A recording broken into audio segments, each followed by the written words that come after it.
Every time you say, "Why do I attract the worst men?" ask yourself why you're still letting them stay. It is time to raise our standards, ladies, and today we're going to get into exactly how to do that. There is so much conflicting advice out there and so many horrible examples of what we don't want, from recent examples like the Wizard Liz, Cardi B, Catherine from the Ace family. So what are we supposed to do to avoid these bad and toxic situations? And guys, and is dating even worth it? Let's get into it. Welcome back to the Stella podcast, y'all. Thank you so much for joining me today. I wanted to give a shout out to HelloFresh. Today, actually, I just placed an order for a new box, and I always choose the Protein Smart Box. HelloFresh is a meal kit delivery service. You can select each of your meals and choose from a variety of different options, and they send you all of the ingredients as well as recipe cards for each meal. You can get 10 free boxes and free shipping on your first box if you use my code and link, which will all be down below, so definitely make sure that you take advantage of that offer and check them out. I don't know if it's my brain fully developing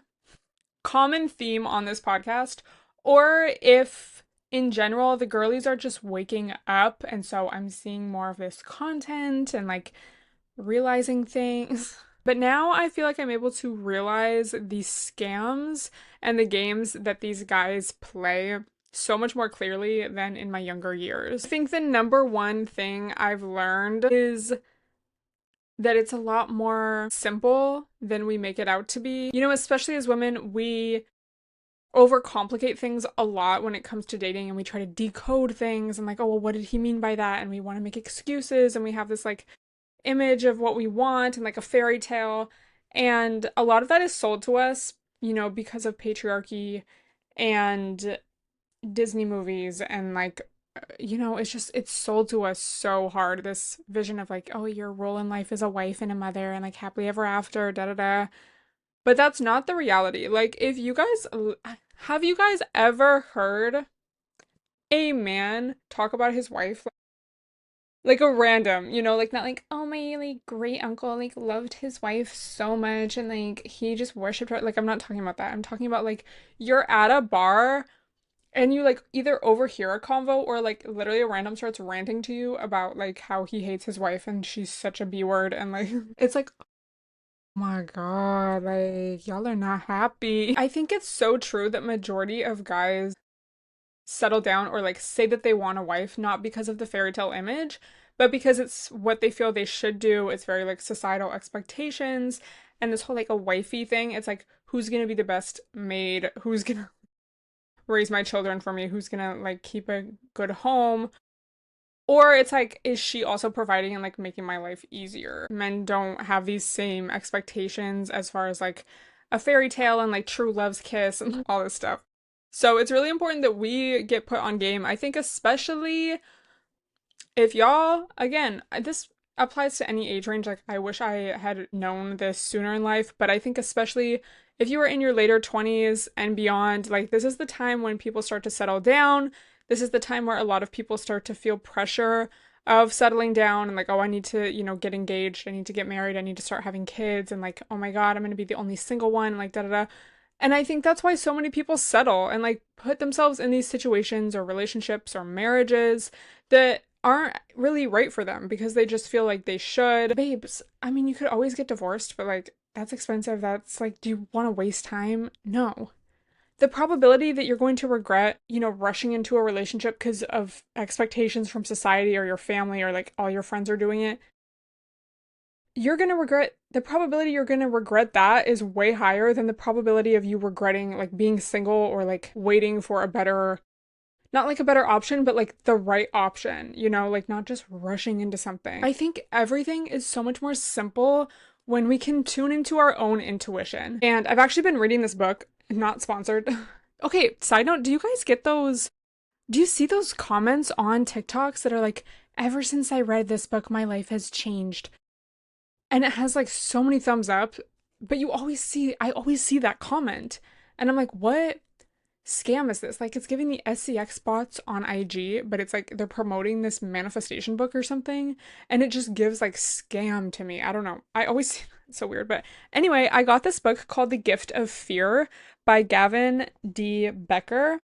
Survival Signals That Protect Us from Violence. And if you guys have listened to my podcast you may have heard me talk about the book Why Does He Do That, which is a book about abusive men, angry men, dangerous men, and it's more specifically about dating and like these different types of abusive men. I feel like this book should go hand in hand with that because this book touches a lot more on your intuition. It does cover domestic violence and, you know, intimate relationships, but it also covers street smarts, workplace things, and, just when you're out and about, like really tuning into your intuition. So I feel like everyone should read this. It's really good. It's kind of a bit much at times. This book is like the opposite of victim blaming. It's like empowering.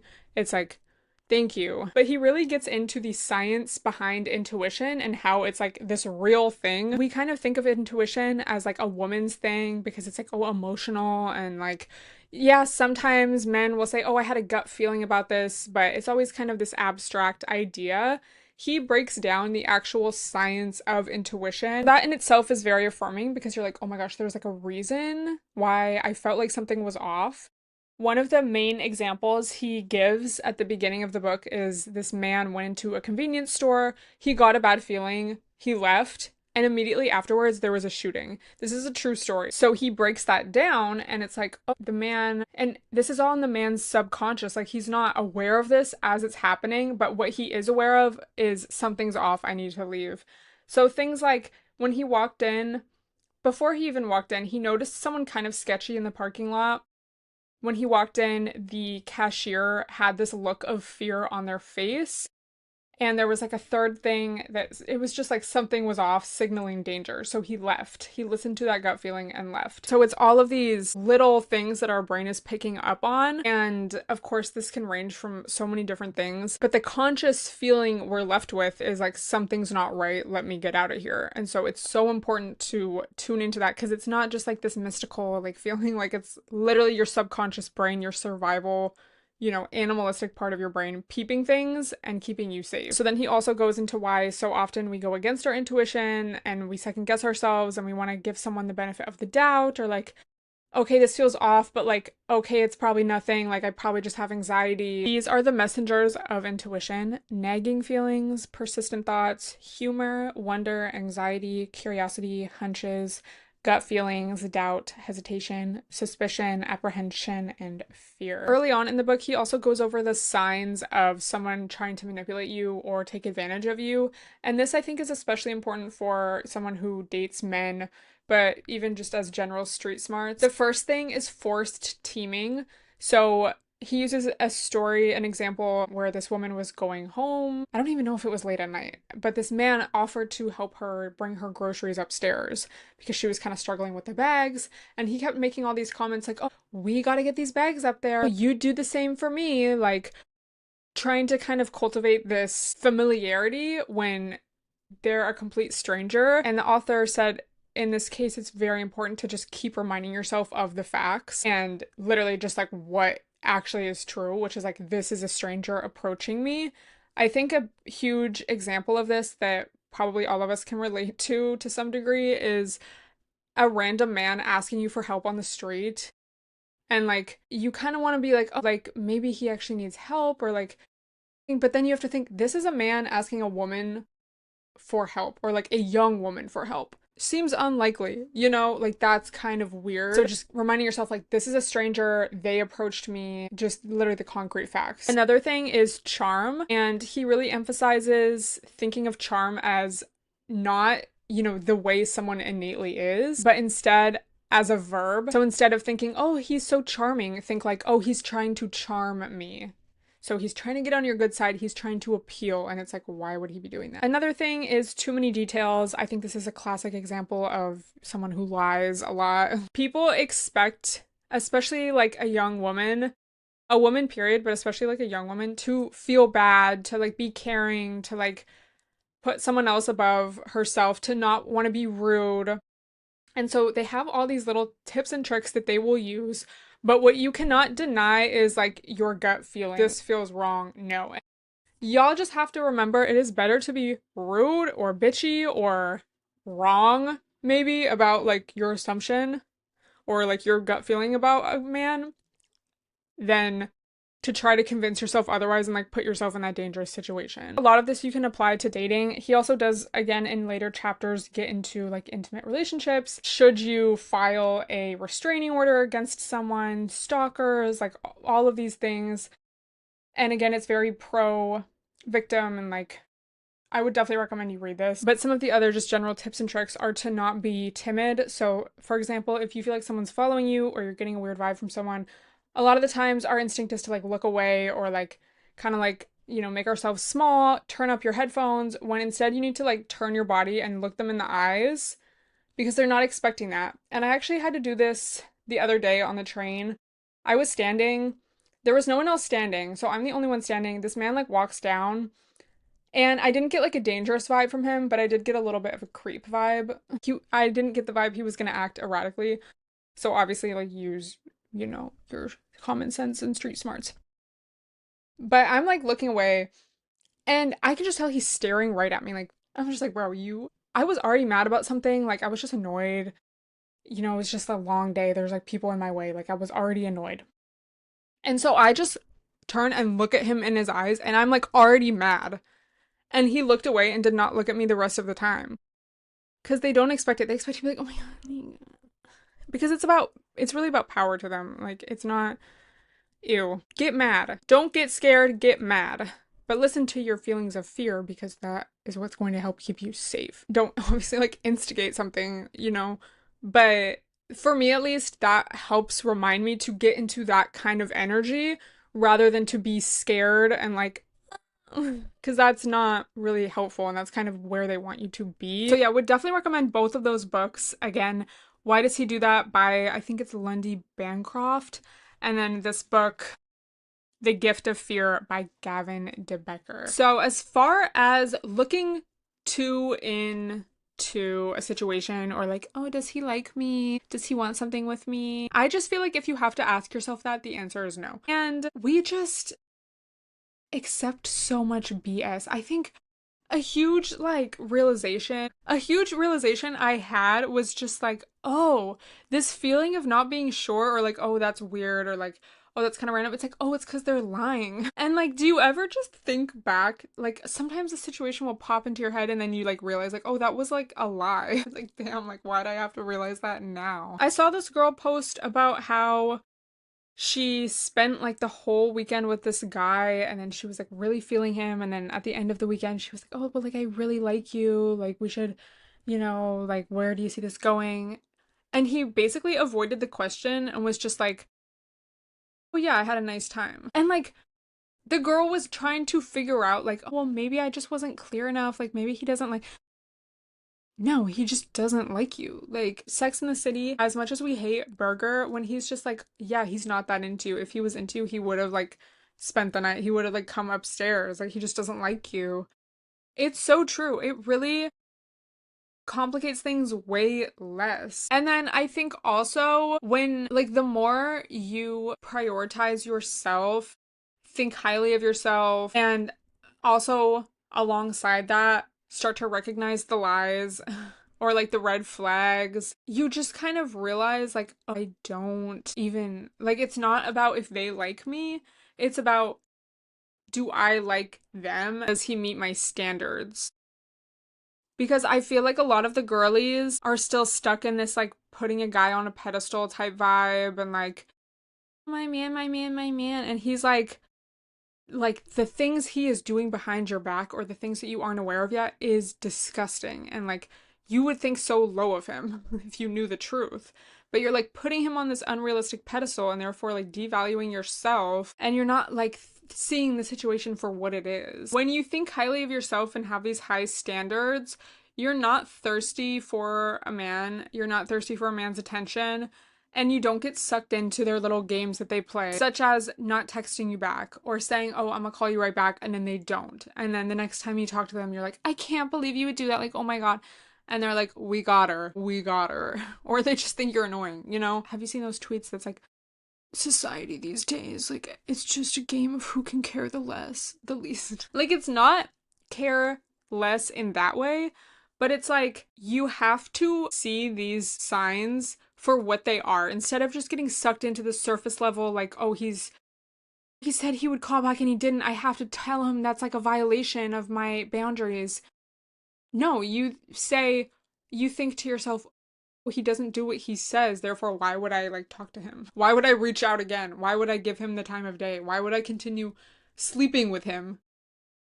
You know, see things for what they are. It would be one thing if there were two emotionally healthy people and like patriarchy didn't exist and we lived in fantasy land where men weren't like these weird narcissists trying to like get you hooked emotionally. That would be one thing. Like, oh, obviously, like, don't, like, to a good friend, you wouldn't be like, it's about who cares the least. Like, fix your attachment issues. But this is not about attachment issues.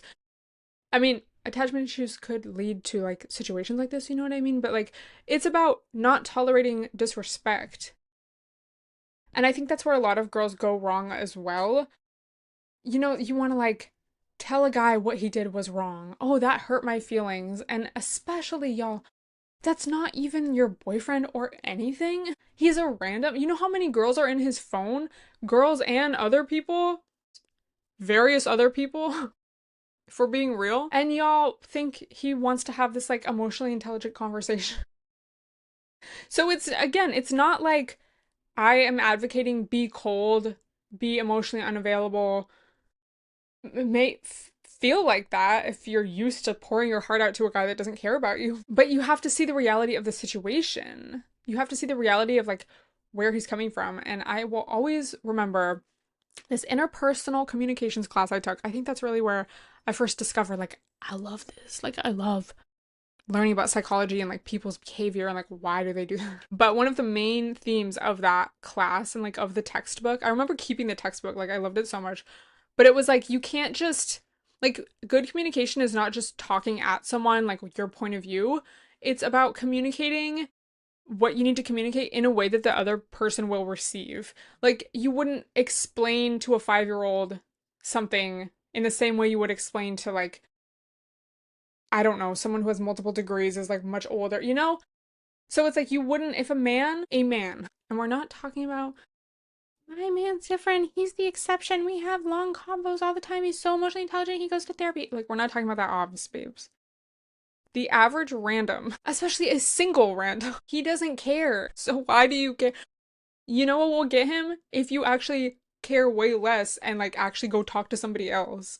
Then I'll be like, wait, why are you doing me like that? It's so true. I think it's so funny. Like, as soon as you either bring up money or like wanting a guy to take you to nice places or like something where he's gonna have to spend money, or you start just not caring and like completely ignoring him, that's when he wants to bring up like love and like that's when he wants to talk about his feelings. But if you're just like, if you have pure intentions and you're just like, oh, I want a healthy relationship, like more times than not, he doesn't care.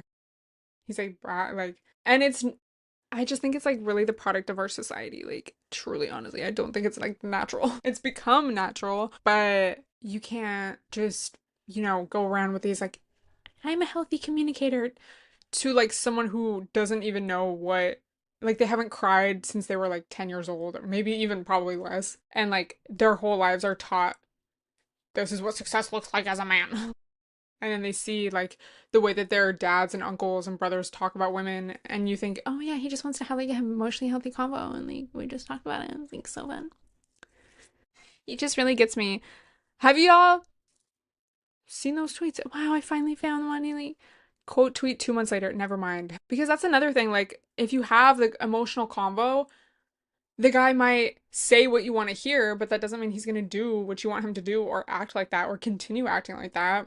It's like if you catch a cheater and you decide to take him back, those next couple weeks are like the best time. Like he's acting right, you guys are like in love. You're like, wow, all we needed was a good heart to heart. He's learned his lesson. He will never do that again. And nope, after those couple weeks, right back to the way things were. So you have to just keep all of these things in mind. And it's so true that guys will like you more and respect you more, but regardless of that, you will respect yourself more when you put yourself first. I remember there was this guy who loved taking me out, which was great. Always had a nice time. Like he was a big foodie, like always like like to try new restaurants, and like he just wanted someone to come along, and I was like, sure. And I just knew that's all that it was. Like I didn't really, okay, like not in terms of like, oh, let me get a free meal, but just like this is kind of the extent of this relationship. Like I don't want to go to your house. I'm not gonna like open up. Like it was just kind of like, when you have friends that you just do activities with, it was like that kind of vibe, to me at least. But he would try to get me to stay out later. He would try to get me to come over. But I was always like, no, I have to wake up early and go to the gym. Like, no, I have to like go to the gym. Like, I have to wake up early. And because I was prioritizing myself, he like respected that. Obviously every guy's different, but the tone of the relationship just like be like, wow, like you're just like so amazing. Another huge thing I see so many of the girlies do is reply to texts or curse somebody out over text. Or if a guy pops back up, you want to text him back and like explain why you're not going to talk to him anymore. Like, stop. Stop. No answer, no response, no energy towards that situation is the best way to move forward. And I actually made a little TikTok about this because I kept seeing videos about Cardi B like going off on Offset again, and she just needs to really stop giving that so much attention. And I don't mean that in like a victims shouldn't share their story type of way, but there's a difference between spreading awareness and like, not talking about something in that like emotional way or like in a reactive way versus the person, the abuser, the narcissist is specifically trying to get a reaction out of you, and you are giving them that reaction that they want. The only way to get somebody like that to leave you alone, the only way to truly move on is to do no contact, to block, to not give in to their, begging for attention, basically. And it's so crazy how every single one does the same thing. Like, first, they'll be like, and maybe the order of this will change, but first they'll be like really mad at you for like ending things or moving on. And then they'll start trying to like win you back and being like I just want to talk, like we could work things out, like I just miss you. And then they'll go on to like try, if they still continue on after that, they'll go on to like provoking you, like posting with a new girl or something really quickly. And there's a lot of other kind of methods that abusers do. DARVO is the acronym. They'll try to look like the victim because it's all about public appearance, and they just want you to look as crazy as possible to discredit your story. So obviously we can see this on a major scale, like with celebrities, but this also applies to real life and like your average random, So with all of this in mind, moving forward, I think it's just about knowing yourself, practicing that self-awareness, and knowing where you're at. Because sometimes there are situations where you need therapy, you need to get to the root of maybe why you attract certain people, or, help in processing past experiences. And so a therapist, someone trained in that, would be the most helpful thing to you. Sometimes you need to just watch some Sheer 7 for a few days and feel like yourself again. Sometimes you need to just take a break from dating altogether and really focus on yourself and your other relationships and friendships and work or school or whatever. So just practicing that mindfulness and self-awareness, through journaling, keeping track of how you feel. Do you feel like there's a certain event or person that you keep thinking about and it doesn't really feel resolved? But I do think there is that imbalance where, we try to do all this inner work, but then so many of the guys in the dating pool are just not on that same type of wavelength. And if you do talk about, things like that, or express that you really value communication or honesty or whatever it is, they're kind of going to use that to their advantage to create this image of the man that you think you want to get you emotionally involved. And then it's actually like they're not really like that. Like they were just pretending so they could gain something from you. So the playing field is not level. So we have to keep all of these things in mind. And that's why, like, personally, I will follow and listen to a variety of different takes. Don't get me wrong, I love a good therapist page. I love a good Shira 7. You know, I'm going to take a little bit from here, a little bit from there, because I think it's all kind of applicable, and there's something that we can learn from everything, you know? As far as situations like the Wizard Liz, her in particular, it's really, I don't even know the story, so I can't even really fully speak on it. But basically, just always tap into your inner voice. Don't get swept away. You know, I think, no, the more you are in touch with your inner voice and intuition, the less likely you are to fall for the scams or get caught up in someone's love bombing, or like they're trying to present themselves as this perfect partner for you. Like, oh my God, finally, like, yes, this makes sense. But I think, again, the more we can stay grounded in ourselves, recognize the signs, the red flags, and be comfortable being uncomfortable and saying no, coming across as rude, or like putting yourself first, essentially, then you're gonna have just a better time. One of the main things I have learned since getting older as well is that I don't really want to entertain someone just because, period, just because I'm bored or I think I should be dating, or like I don't know, I want the story time. Like, it's just not really worth it. And I would just so much, like, there's so many other things that I need to be doing and would rather be doing. Dating takes a lot of energy. And I think it's also really interesting when you're pretty, like, how much people, but especially guys, project onto you. And so I don't know, like, sometimes even just a first date does not sound fun because I just think of all the things that are going to come along with that. Like, okay, he's going to try to kiss me and it's going to be uncomfortable and I'm going to have to get out of like doing that. So just from the negging to guys constantly trying to test your boundaries and like see what they could get away with, just having to like deflect, deny, like no throughout the whole time, it's just really not worth it to me. I feel like especially on dating apps, I don't know, it's so weird because so many people are so pro dating app. They're getting engaged. They found their long-term boyfriend on there. But then you have so many people who are like, it's literally free SW. I don't know. It just feels very like I'm in a marketplace and I'm the product. And it's like, why would I trust a random man enough that I don't know to like meet up with him? It just feels desperate to me. I'm gonna be honest. It feels desperate. I'm not in the mood for that.